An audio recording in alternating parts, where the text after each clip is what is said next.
स्थापितं येन भूतले स्वयं रूप कदापि हम ददाति स्वयं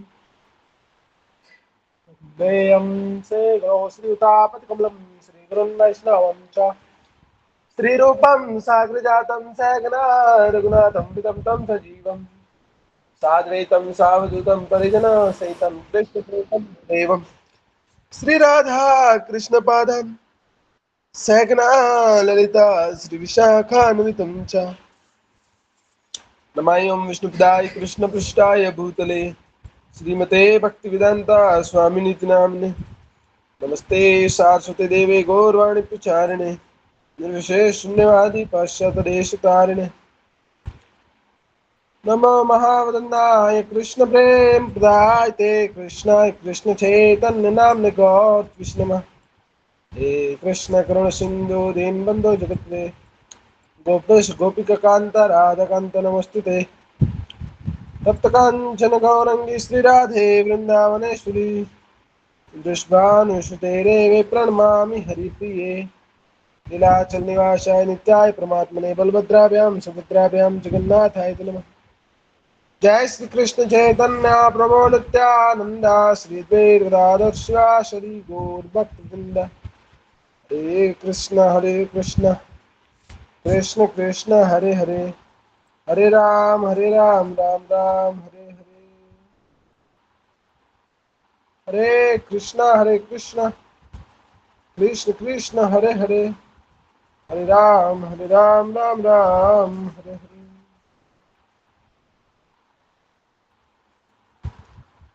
तो कल का क्लास आप लोगों को अच्छा लगा?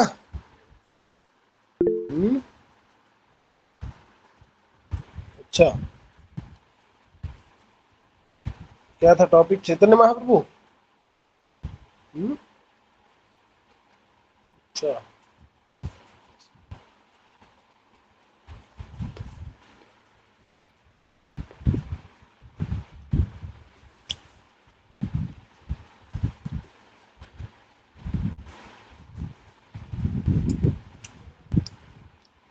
तो परसों हमने 5वां अध्याय 20वां श्लोक को देखा था, जिसमें हमने ये देखा कि कुछ प्रिय न पाके हर्षित होता है, ना ही कुछ अप्रिय पाके विचलित होता है। स्थिर बुद्धि का होता है, असम्मूढ़ मोह रहित होता है, ब्रह्म को जानने वाला ब्रह्म में स्थित होता है। ये लक्षण देखे थे हमने, इसका बहुत डिटेल में डिस्कशन भी हुआ था। आज आगे बढ़ेंगे, ठीक है। कितने श्लोक है इसमें?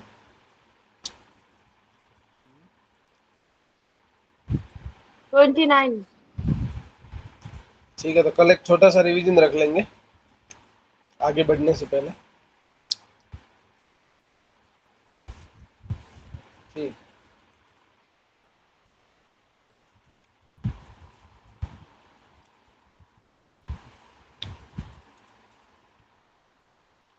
साथ में दोहरा सकते हैं 5वां अध्याय 21वां श्लोक। बाह्य स्पर्शेषु असक्त आत्मा, बाह्य स्पर्शेषु असक्तात्मा, बाह्य स्पर्शेषु असक्त आत्मा,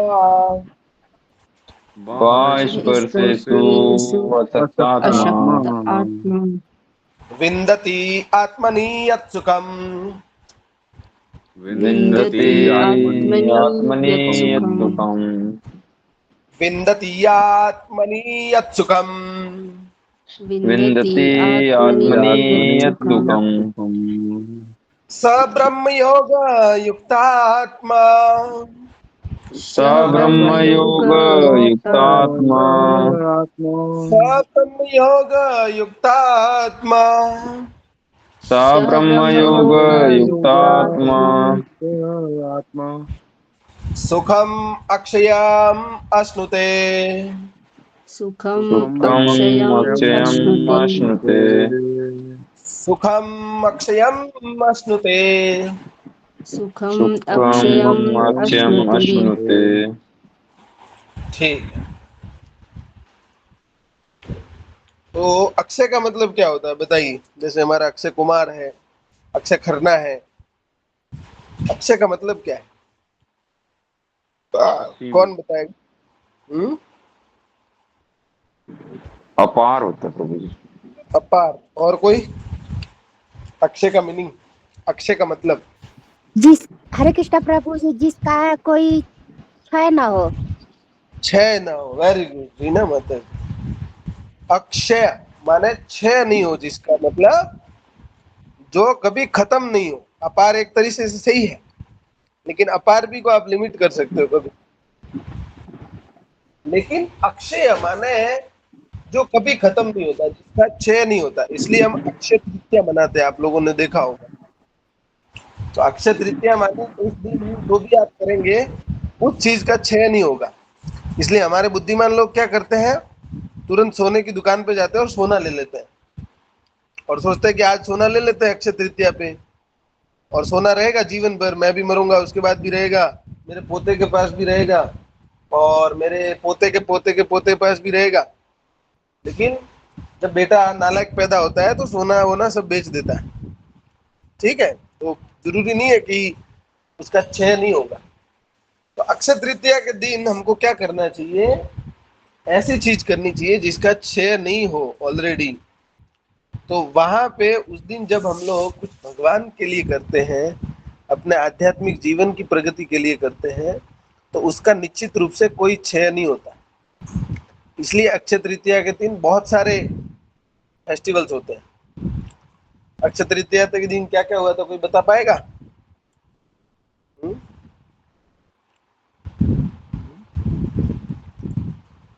अक्षय तृतीया क्यों मनाते हैं हम लोग? क्या क्या हुआ था उसके दिन? बताओ भाई। हाँ, कोई है? अक्षय तृतीया के दिन क्या क्या हुआ था?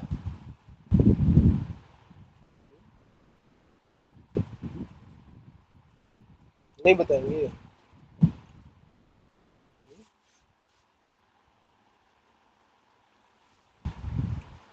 अच्छा, तो अक्षय तृतीया के दिन आपने देखा होगा केदारनाथ, बद्रीनाथ, चार धाम के कपाट खुल जाते हैं। अक्षय तृतीया के दिन ये जितने भी हम वेद पढ़ रहे हैं उसको लिखना शुरू किया था। अक्षय तृतीया के दिन एक दो बर्थडे भी हैं। अक्षय तृतीया के दिन किसका बर्थडे है, किसी को पता है क्या? मैं थोड़ा भूल गया, मेरे दिमाग से उतर गया।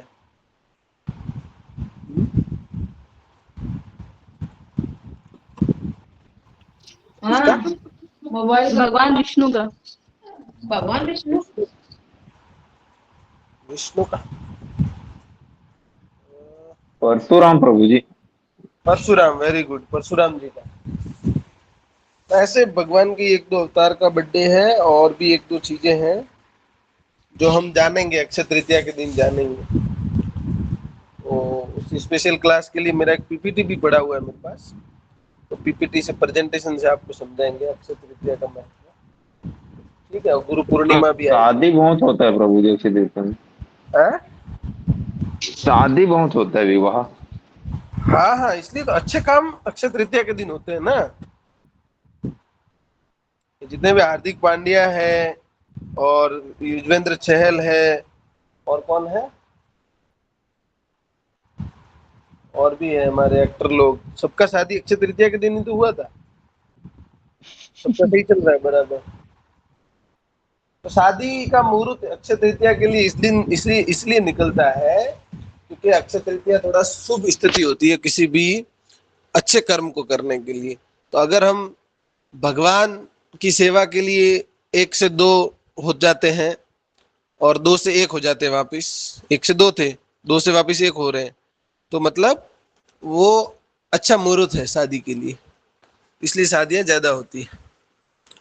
ठीक है, एक से दो, दो से एक। हाँ, सोना खरीदते हैं बताया, तो सोने की बात हो गई। आप लेट ज्वाइन किए। सोना खरीद भी लिया, बेच भी दिया, सारी बातें हो गई। ठीक है, आगे बढ़ेंगे हम लोग। तो सुखम अक्षयम अश्नुते, सुखम ऐसा सुख जिसका क्षय नहीं हो, अश्नुते प्राप्त होता है। तो किस किस को ऐसा सुख चाहिए जिसका कभी क्षय नहीं हो। बताइए, हाथ खड़ा कीजिए फटाक से कि प्रभु जी मैं तो बहुत दुखी हूँ, मेरे को सुख चाहिए। भाई मैं भी बहुत दुखी हूँ, मेरे को भी चाहिए। आप लोगों को चाहिए? रिकेश को चाहिए, लेकिन रिकेश प्रयास नहीं करता है। रिकेश को जब भी सुख देने के लिए हम बोलते हैं कि आओ सुख देते हैं, नहीं आता।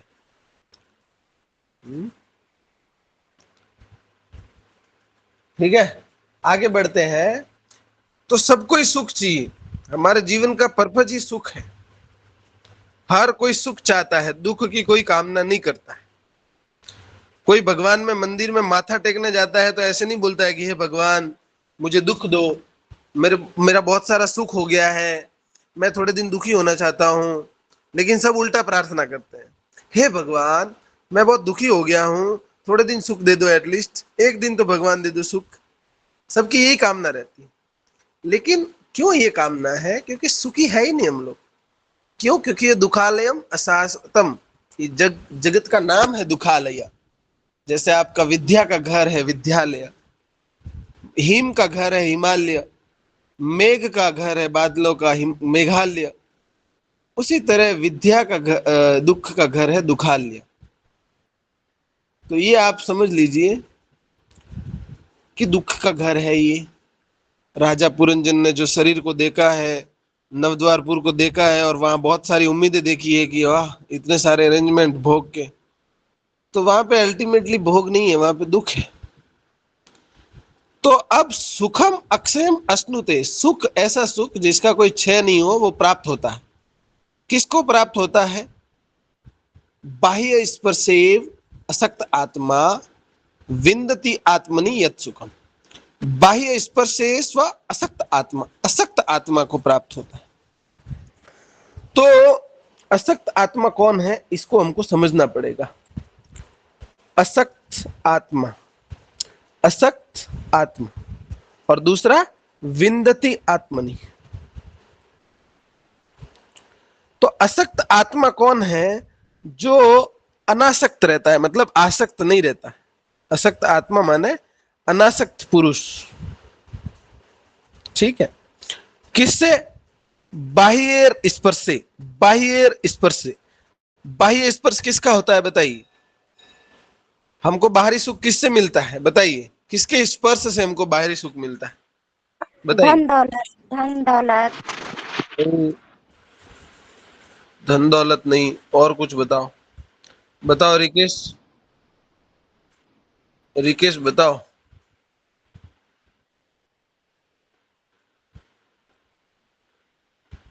नहीं बताओ। पता प्रभु जी। किससे? नहीं पता प्रभु जी। तो फिर सो मत, बैठ के देखो। सोएंगे तो कैसे पता चलेगा?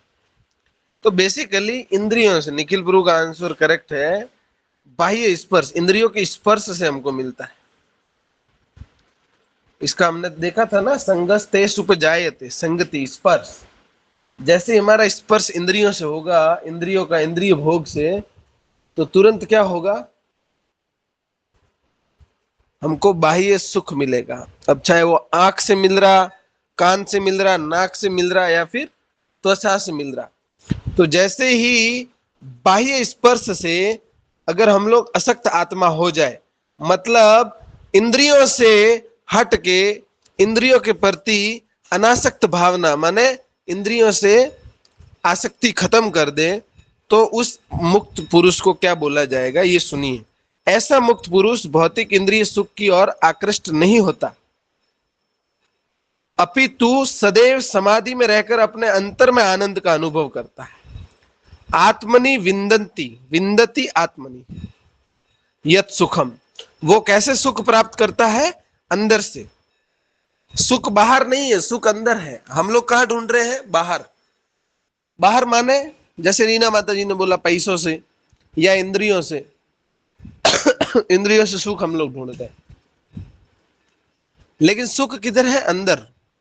अंदर माने आत्मनि, विन्दति आत्मनि माने अंदर सेल्फ सेटिस्फाइड, जिसको बोलते हैं। सेल्फ सेटिस्फाइड कैसे होगा? Self realisation. आत्म संतुष्टि आत्म साक्षात्कार से ही हो सकती है। ठीक है, ये बात समझनी पड़ेगी। तो ऐसा मुक्त पुरुष भौतिक इंद्रिय सुख की ओर आकृष्ट नहीं होता है, अपितु सदैव समाधि में रहकर अपने अंतर में आनंद अनुभव करता है। ठीक है, समाधि समाधि क्या है? अब मतलब क्या मिट्टी विट्टी में बैठ जाना है क्या? बताइए, समाधि का मतलब क्या है? कौन बताएगा? समाधि का मतलब क्या हुआ कि मतलब मिट्टी खोद के अंदर गड़ जाना, तो अंदर फिर संतुष्टि मिलेगी, है ना?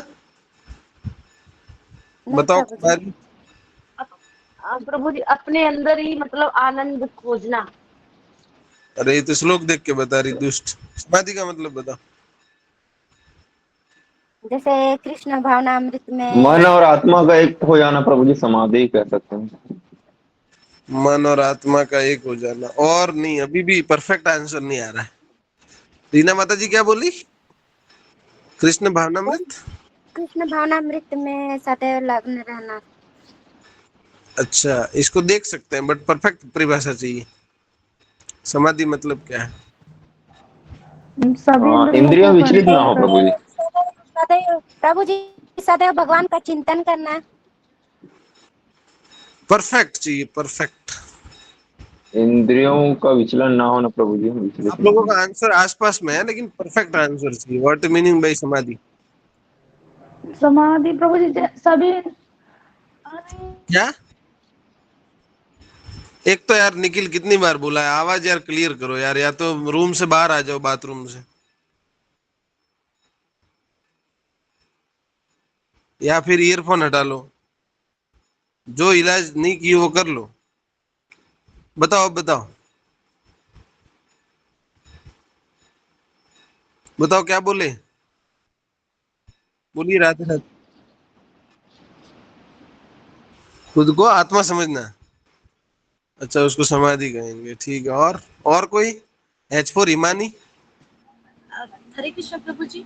प्रभु जी शायद ये हो सकता है कि मटेरियल वर्ल्ड से डिटैच्ड होके रहना। अच्छा, अच्छा आंसर है, लेकिन गलत है, मतलब परफेक्ट आंसर नहीं है। और कोई? एच फॉर सभी ईमानी कहाँ इंद्रियों गई? को हाँ बता रही हूँ, सब बीच बीच में बोल रहे हैं। अच्छा अच्छा, ठीक है, अब सभी तुम्हारी बात। सभी इंद्रियों को कंट्रोल करके और भगवान का ध्यान करना, मतलब एक कांस्टेंट होके ऐसे बोल सकते हैं, हाँ भगवान का ध्यान योग करना। हाँ, हे भगवान, सबका आंसर सही है, लेकिन टू द पॉइंट नहीं है यार। हम 3 4 दिन से समाधि का मतलब समझा रहे हैं। हमारा टॉपिक ही समाधि था। How to get fixed up. Fix होना उसको समाधि बोलते।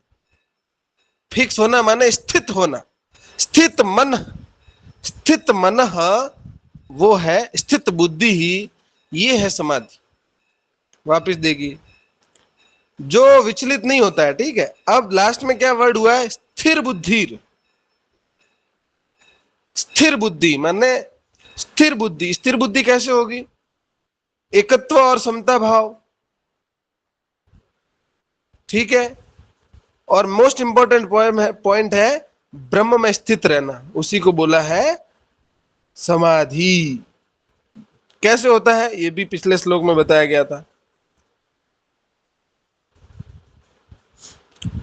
मन से, बुद्धि से, श्रद्धा से और शरण से, सब तरह से स्थित हो जाना, भगवान में स्थित हो। ठीक है, आपका आंसर सही है, but we want answer from श्लोक्स। ठीक है, ज्यादा आगे बढ़ गए क्या? हाँ, यहीं पे थे हम।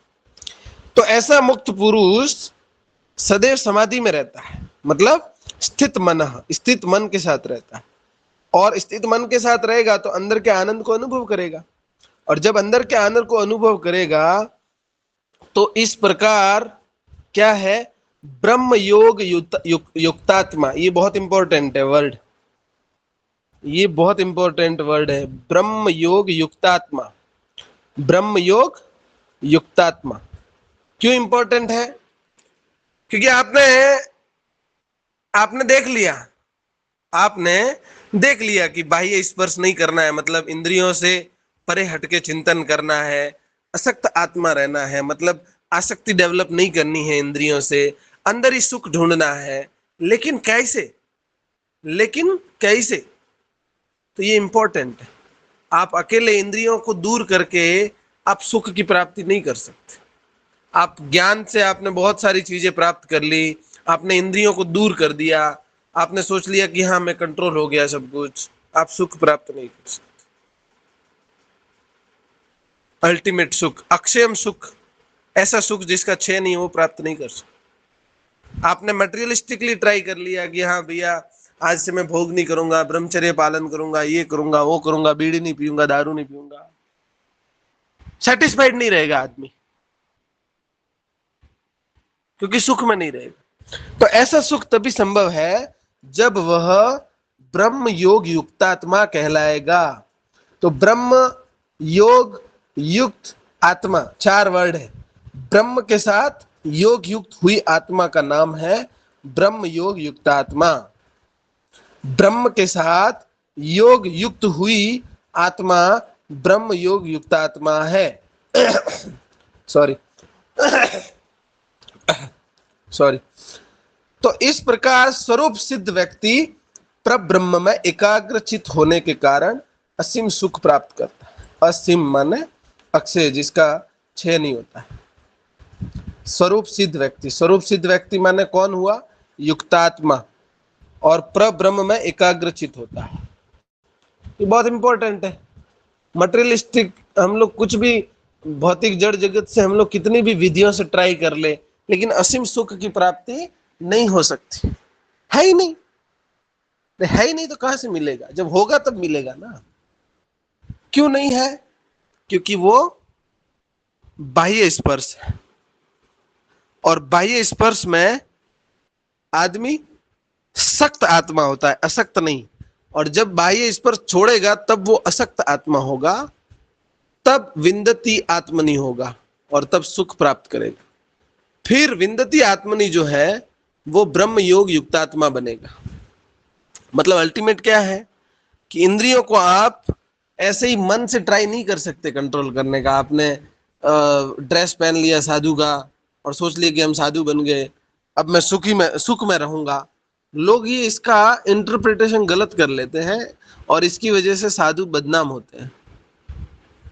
शिला प्रभुपाद बता रहे थे कि we should kick out this rascals, जो धर्म के नाम पर ऐसा पाखंड करते हैं। इनकी वजह से ही पूरा स्पिरिचुअल एटमॉस्फेयर बर्बाद हो चुका है। लोग डरते हैं। अब आप खुद सोचिए, आपके माता पिता शुरू में आपको मना कर रहे होंगे, क्या तू ये सब कर रहा है, बाबा बन जाएगा। क्यों बाबाओं से डरते हैं? क्योंकि बाबा ऐसे फ्रॉडगिरी करते हैं। कोई परफेक्ट बाबा रेयरली एग्जिस्ट कर रहा है आज के कलयुग में। तो इसलिए प्रभुपाद बोलते हैं we should kick out this things. तो आदमी क्या करता है, थोड़ा बहुत पढ़ लिख के सोचता है कि भगवा पहन के मैं बैठूंगा तो मैं हो जाऊंगा पंडित, साधु, और इसलिए सुखी रहूंगा हमेशा। लेकिन वो सुख भगवा पहनने से नहीं होगा। वो सुख का लिखा है यहाँ पे कारण कि इंद्रिय सुख से आकृष्ट नहीं होना। इंद्रिय सुख से आकृष्ट नहीं होना, पहला। दूसरा, समाधि में रहना। तीसरा, अंतर आनंद का अनुभव करना। और चौथा एंड फर्स्ट टॉप मोस्ट, पर ब्रह्म में एकाग्रचित होना। तब होता है असीम सुख की प्राप्ति। और हम लोग चाहते हैं कि हम लोग असीम सुख मिले। कैसे? बस जंगल में चला गया, मंदिर में रहने चला गया, ठीक है मैं इस्कॉन ज्वाइन कर लिया हूँ, अब तो मंदिर में रहता हूँ, अब तो सुखी रहूंगा, ठीक है अब तो मैं तो डेली वृंदावन जाता हूँ, सुखी रहूंगा। तो जब तक हम ट्रेंड नहीं होंगे हम सुखी नहीं रहेंगे। हमको ट्रेंड होना पड़ेगा खुद को। हम लोग ट्रेंड नहीं होते हैं। आपने देखा होगा लोग इधर उधर जाके माया वृंदावन जाके आ जाते हैं। तो धाम में बोला गया है कि धाम में अगर आप अकेले जा रहे हो, आप भक्तों की संगति में नहीं जा रहे हो धाम में, तो कौआ और चील के बराबर है। कौआ चील कैसे ऐसे घूम के किसी एरिया के ऊपर से आ जाता है, उसके बराबर। धाम में जाना माने भक्तों की संगति में जाना। तो रूल्स एंड रेगुलेशंस है, फॉलो करने पड़े।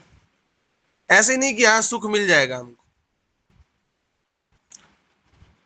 तो थोड़ा बहुत हमको मिल जाएगा जो भी करेंगे, बट हमको अल्टीमेट चीज प्राप्त नहीं होगी, और उसकी वजह से हम हमेशा दुखी रहेंगे, ट्रबलसम रहेंगे, परेशानियों से घिरे रहेंगे। इसलिए सबसे टॉप मोस्ट प्रायोरिटी है भक्तों की संगति में रहना। इसलिए हम आपके लिए यात्रा करवाते। ये यात्रा का प्रमोशन नहीं है, मैं आपको अलग से बता रहा हूँ। यात्रा, भक्तों की यात्राओं के साथ जाना बहुत रेयर है, बहुत रेयर अपॉर्चुनिटी है, लोगों को नहीं मिलती है। लोग ऐसे ही वृंदावन घूम के आ जाते, पता वृंदावन में क्या है क्या नहीं है। लोग ऐसे ही उधर अयोध्या में घूम के आ जाएंगे, पता ही नहीं चलेगा राम जी बैठे हैं, ठीक है, राम राम। बाद में कुछ सेटिस्फेक्शन ही नहीं होता है यात्रा के बाद आने से। लेकिन आपको प्रॉमिस किया जाता है कि आप मायापुर आने के बाद आप अपना एक्सपीरियंस बताएंगे खुद। तो यात्रा इंपॉर्टेंट है, भक्तों के साथ यात्रा करना, धाम को जाके उस धाम को जानना, वो धाम क्या है, वो धाम के ऊपर 3 दिन समाधि में रहना, मतलब अपना मन, चिंतन, बुद्धि सब धाम के प्रति सुनने में, धाम को दिव्य देखने में, धाम की अनुभूति करना। तो वो होता है धाम की यात्रा। ऐसे नहीं हाँ भाई चल वृंदावन जाएंगे कल, हाँ ठीक है गए थे, उधर होरी खेलेंगे, होरी, ब्रज की होरी। क्या होरी?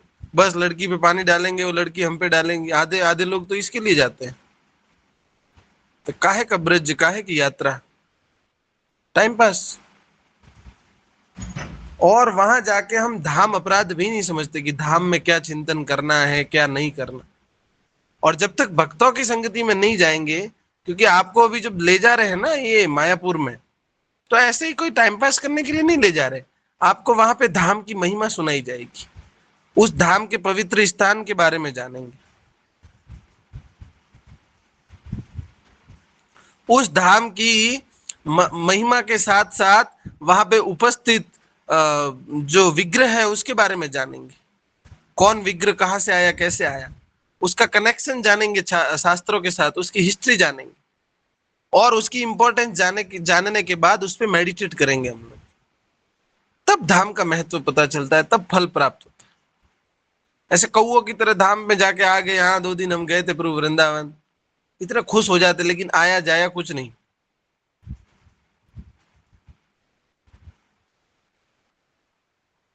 तो ये बहुत डेंजरस है, इसलिए सब लोग ध्यान दीजिए। कभी भी धाम में ऐसे नहीं जाना है, हमेशा यात्रा के साथ जाना है। ट्राई कीजिए, यहाँ से नहीं तो कहीं और से यात्रा जाएगी। आप हमको कम्युनिकेट कीजिए। अभी जैसे हम लोग मायापुर यात्रा कर रहे हैं, अगस्त या सितंबर में हम लोग कुरुक्षेत्र की यात्रा रख रहे हैं। कुरुक्षेत्र मतलब जहां से भगवान ने ज्ञान डिपार्ट किया था। तो कुरुक्षेत्र में आप लोग आएंगे तो कुरुक्षेत्र की महिमा सीखेंगे। तो हर साल हम लोग 1-2 यात्रा रखेंगे, ताकि हम लोग 8-10 साल में आधे भारत की यात्राएं खत्म कर दें, और आपके ऊपर एक धाम का इफेक्ट पड़े कि हाँ धाम की यात्राएं हुई। अभी जैसे हम भी जाके आए थे लोग, कुछ लोगों के जीवन में चेंजेस आ गए, तो उन्होंने एक्सपीरियंस किया वो एनवायरनमेंट।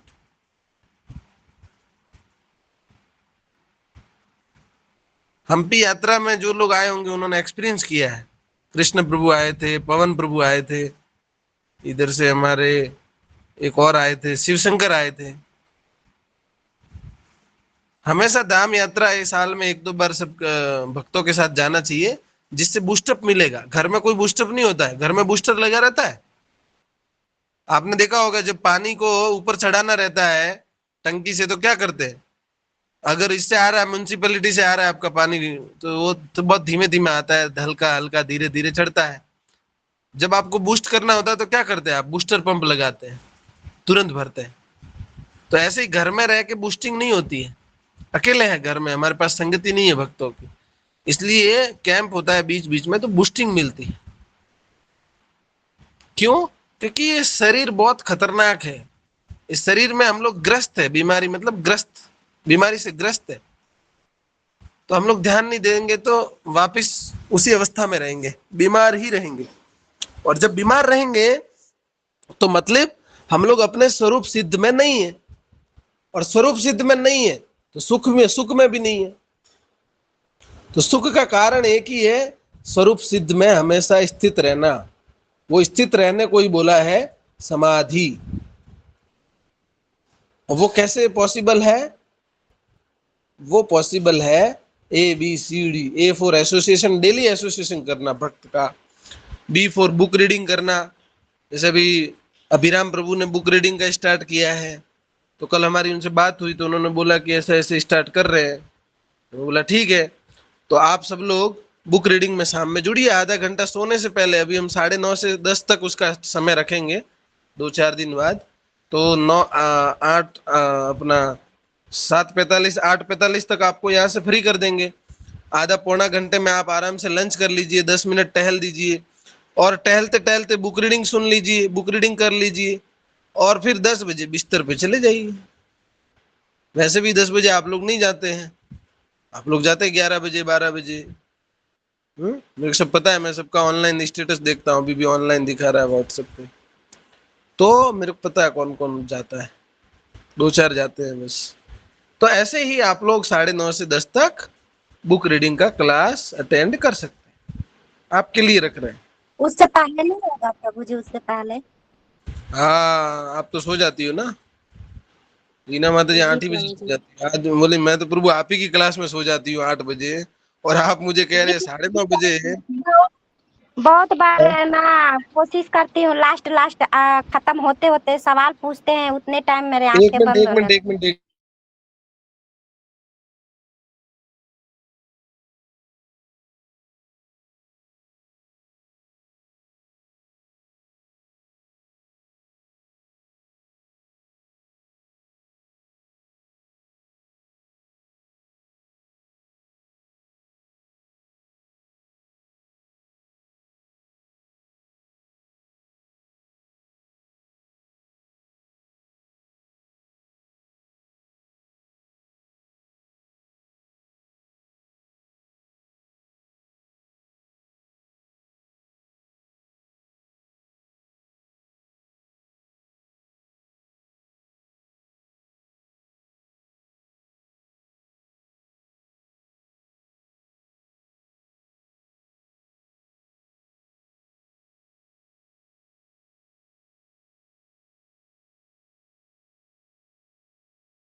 हाँ तो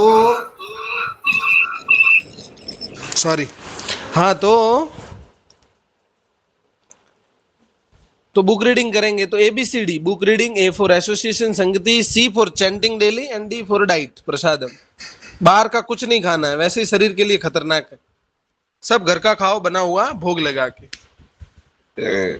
तो प्रभु जी मांस मच्छी भोग लगा के खा लूंगी क्या? नहीं, वेज खाना है, प्योर वेज, बिना प्याज लहसुन का, ठीक है। तो ये हम लोग थोड़ा सा तात्पर्य पढ़ेंगे, देन हम लोग इसको कंक्लूड करेंगे 10 मिनट में।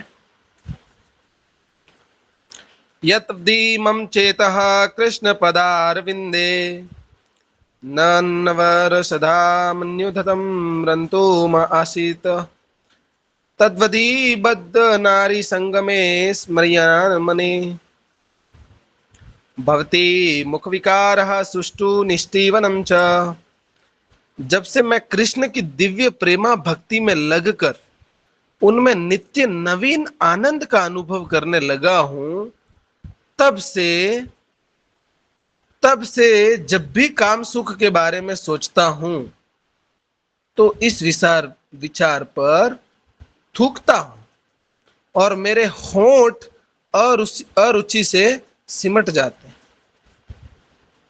सोचिए, अगर हमको इस चीज से मुक्ति पानी है, काम सुख के बारे में, तो एक ही इलाज है, कृष्ण की दिव्य प्रेमा भक्ति में लगना, उसमें नित्य नवीन आनंद प्राप्त करना। नित्य नवीन आनंद कैसे प्राप्त करेंगे? वैरायटीज, कीर्तन अच्छे से करना, कीर्तन में वैरायटी है, पूजा में वैरायटी है, तो ये टोटल मिला के 9 प्रोसेस है। श्रवणम, कीर्तनम, विष्णु स्मरणम, पाद सेवनम, अर्चनम, वंदनम, दास्यम, सख्यम, आत्मनिवेदनम, नवदा भक्ति है। स्मरण करना, श्रवण करना, कीर्तन करना, सब कुछ है। तो ये कौन? यमुनाचार्य कहते हैं। यमुनाचार्य क्या कहते हैं कि जब भी मैं कृष्ण दिव्य प्रेमा भक्ति में लगा रहता हूं, नित्य नवीन आनंद प्राप्त करता हूं, तो काम सुख के बारे में जब भी सोचता हूं तो थूकता हूं ऐसे विचार पे, और मेरे होठ अरुचि से सिमट जाते हैं। लिखिए, भवती मुख विकार सुष्ठु निष्ठीवनम च। भवती मुख विकार, मुख में विकार उत्पन्न होता है, समझे? नारी संग में, मतलब हमारा काम वासना नारी संग से जो स्मरण आता है, स्मर्य माने, तो उस पर हम लोग थूकते हैं। कौन थूकते हैं? यमुनाचार्य। तो अगर हम लोग ऐसा हो जाएंगे तो हमारे जीवन में हमेशा सुख रहेगा। लेकिन अभी हम ऐसे नहीं हैं। अभी हम नारी को देखते हैं तो हमारे अंदर काम सुख उत्पन्न होता है। अभी हम नारी की तरफ देखते हैं तो हम थूकते नहीं हैं। हम बाकी जगह थूक लेंगे, लेकिन नारी की तरफ गलती से भी नहीं थूकेंगे। मतलब नारी के ऊपर मत थूकना है जाके, ऐसे नहीं। प्रभु जी, मैं आपने बोला था कृष्ण भावनामृत में, जब अच्छा डेवलप हो गया तो नारी के ऊपर थू थू थू, ऐसे नहीं। मतलब उस विचार पे थूकना है, अपने पे थूकना है अगर ऐसा विचार आ रहा है तो। ठीक है, विचार। अच्छा, पता चला कल सारे प्रभु होशियार हो गए और एक एक नारी पे उधर थूक दिए, और नारी बेचारी कह रही, प्रभु जी कौन सा शिक्षा दे रहे हो आप इधर क्लास में? तो ऐसा नहीं करना है, ठीक है? नहीं तो कल आप लोग मेरी क्लास बंद करवा दोगे। तो उस विचार पे थूकना है, ठीक है? तो ये कब हो जाएगा? ये तब होगा जब हम कृष्ण की दिव्य प्रेमा भक्ति में लगे रहेंगे। और सुख का कारण यही है, काम सुख को छोड़ना, अक्षय सुख को प्राप्त करना। एक ही इलाज है, काम सुख को, विचार को छोड़ना, अक्षय सुख को प्राप्त करना, एक ही चीज है दोनों। तो ब्रह्म योगी अथवा कृष्ण भावना भावित व्यक्ति भगवान की प्रेमा भक्ति में इतना अधिक लीन रहता है कि इंद्रिय सुख में उसकी तनिक भी रुचि नहीं रह जाती। भौतिकता की दृष्टि में काम सुख ही सर्वोपरि आनंद है। अब जीवन में आनंद क्या है? मनुष्य जीवन में क्या आनंद है? काम सुख सर्वोपरि आनंद है। और उससे मुक्ति कैसे हो सकती है, उससे रुचि कैसे हट सकती है? जब हम लोग हमेशा ब्रह्म योग या कृष्ण भावना भावित हो पाएंगे, मतलब भगवान की प्रेमा भक्ति में अत्यधिक लीन हो जाएंगे। सारा संसार उसी के सारा संसार उसी के वशीभूत है, और भौतिकवादी लोग तो इस प्रोत्साहन के बिना कोई कार्य भी नहीं कर सकते। भाई आप लोग आज देखो ना, भौतिकवाद में, भौतिक लोगों में आज किसका प्रोत्साहन हो रहा है? सिर्फ और सिर्फ फिल्मों के थ्रू, वेब सीरीज के थ्रू, अखबारों के थ्रू, न्यूज के थ्रू, इंस्टाग्राम के थ्रू, फेसबुक के थ्रू, व्हाट्सएप के थ्रू, टेलीग्राम के थ्रू, और क्या क्या था बीच में, वो टिकटॉक जो आया था छपरियों वाला, उसके थ्रू, और बहुत कुछ है जो आप लोग सब जानते हैं। मीडिया के थ्रू, बातों के थ्रू, हर समय इंद्रिय भोग का, और कैसे हमको इंद्रिय संतुष्टि करनी है, काम वासना कैसे हमको ये सब करना है, उसी का प्रोत्साहन किया जा रहा है। पब बन रहे हैं दिन ब दिन, बार बन रहे हैं दिन ब दिन, बढ़ रहे हैं, और सैलून बढ़ते जा रहे हैं दिन ब दिन। सैलून में आप सोच रहे हैं कि उधर मसाज होती है, कुछ नहीं होता उधर, वही प्रोत्साहन होता है उसका। आप सैलून में जाइए, आपको पता चल जाएगा। जाना मत है कोई, आप लोगों को नहीं पार्लर किया। प्रभु जी, पार्लर। हाँ पार्लर, वो सैलून ही पार्लर। आजकल वो यूनिसेक्स सैलून करके आता है ना, वो लड़के वड़के लड़कियां वड़कियां मसाज के लिए जाती हैं, बाद में उधर सब गलत कर्म होते हैं। ठीक है, तो ऐसे ऐसे ऐसी चीजों से बचना है। तो ये दिन ब दिन खुलते जा रहे हैं, दिन ब दिन बढ़ते जा रहे हैं।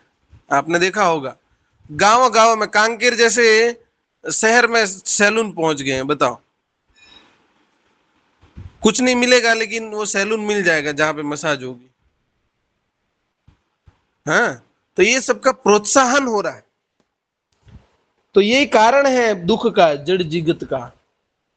लेकिन किंतु कृष्ण भावनामृत में लीन व्यक्ति काम सुख के बिना ही, काम सुख के बिना ही उत्साह पूर्वक अपना कार्य करता है। यही आत्म साक्षात्कार की कसौटी है। बिना काम सुख के ही हम लोग उत्साह पूर्वक रहते हैं। हम हर समय कौन सा हम काम सुख में रहते हैं, मतलब कृष्ण भावना भावित की बात की जाए तो ये ध्यान रखिए, आत्म साक्षात्कार तथा काम सुख कभी साथ नहीं चलते। अगर आप आत्म साक्षात्कार के रास्ते पे हैं तो काम सुख ऑटोमेटिक खत्म हो जाएगा, और अगर काम सुख के रास्ते पे हैं तो आत्म साक्षात्कार भी खत्म हो जाएगा। तो हमको चेक करना है कि मैं आत्म साक्षात्कारी की तरफ प्रगति कर रहा हूं कि काम सुख की तरफ प्रगति कर रहा हूं। चेक पॉइंट ही है। कोई बोलता है ना, प्रभु जी कैसे पता चलेगा कि मैं भक्ति में अग्रसर हूं? तो ऐसे पता चलेगा। कैसे? ये चेक पॉइंट। अगर हम लोग काम सुख में डेली हमारा आनंद बढ़ता जा रहा है, रुचि बढ़ती जा रही है, वैरायटीज बढ़ती जा रही है, तो हम लोग भगवान से बहुत दूर जा रहे हैं। और अगर हम डेली काम सुख से दूर जा रहे हैं और भगवान की तरफ जा रहे हैं, तो मतलब अक्षय सुख को प्राप्त करने के लिए रेडी हो रहे हैं। ऐसा सुख जो जीवन भर रहेगा और इस जीवन के बाद रहेगा। एलआईसी वाला बोलता है ना, जीवन के साथ भी जीवन के बाद भी, लेकिन एलआईसी वाला धोखा देता है। जीवन के बाद पैसा देगा नहीं देगा पता नहीं, आप तो चले जाओगे ऊपर। लेकिन ये जो सुख है ये एलआईसी से बढ़कर है, जीवन के साथ भी जीवन के बाद भी। मतलब मनुष्य जीवन आप छोड़ दोगे शरीर, फिर भी ये सुख हमेशा रहेगा। क्यों? क्योंकि जैसे ही आप स्थिर हो जाओगे तो आप जन्म मृत्यु के बंधन से मुक्त हो जाओगे। पिछला वाला श्लोक जो कह रहा था। तो कृष्ण भावना भावित व्यक्ति जीवन मुक्त होने के कारण किसी भी प्रकार के इंद्रिय सुख के द्वारा आकर्षित नहीं होता है। आकर्षित नहीं होता है, ऑटोमेटिक ऑटोमेटिक है, इसके लिए कोई प्रयास नहीं करता। आप लोग 16 माला जप कर रहे हैं, कुमारी माता जी कुछ समय से कर रही है, कृष्ण प्रभु कर रहे हैं। क्या आप लोगों को कोई आकर्षण नजर आता है अभी? क्या आपने उसकी प्रैक्टिस की कि आकर्षण से दूर भागना है? नहीं प्रभु जी, ऑटोमेटिक हो रहा है। ऑटोमेटिक हो रहा है। क्यों? क्योंकि यहाँ प्रेम प्राप्त हो रहा है। तो जहाँ दिव्य प्रेम प्राप्त होगा वहां पे ये छोटे मोटे लल्लू पंचू सुख क्या है? कुछ नहीं है। अगर आपको डेली रसगुल्ला मिल रहा है तो कौन ये खाएगा छोटे मोटे मिठाई या छोटे मोटे आइटम? डेली आपको भोग मिल रहा है, इसका पनीर की सब्जी मिल रही है, डेली वैरायटी की मिल रही है, सलाद मिल रहा है, साथ में रायता मिल रहा है, और रोटी मिल रही है तंदूरी या तवा रोटी घी के साथ, और क्या बोलते हैं, बहुत कुछ वैरायटीज है खाने में। डेली ऐसा 5 पकवान मिल रहे हैं, तो फिर कौन खाएगा वो सड़ा हुआ बासी खाना? तो सड़ा हुआ बासी खाना क्या है? ये काम सुख। और डेली का 5 भोग 5 पकवान क्या है? भगवान का नाम। तो ऑटोमेटिकली आदमी का इंटरेस्ट खत्म हो जाता है। उसके लिए प्रयास करने की जरूरत ही नहीं। इसलिए हमारा प्रयास सिर्फ भक्ति में अग्रसर होने का होना है, बाकी चीजें ऑटोमेटिक खत्म हो जाएगी।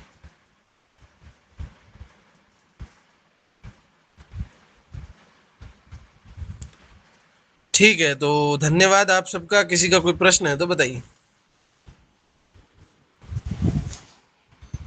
हरे कृष्ण प्रभु जी।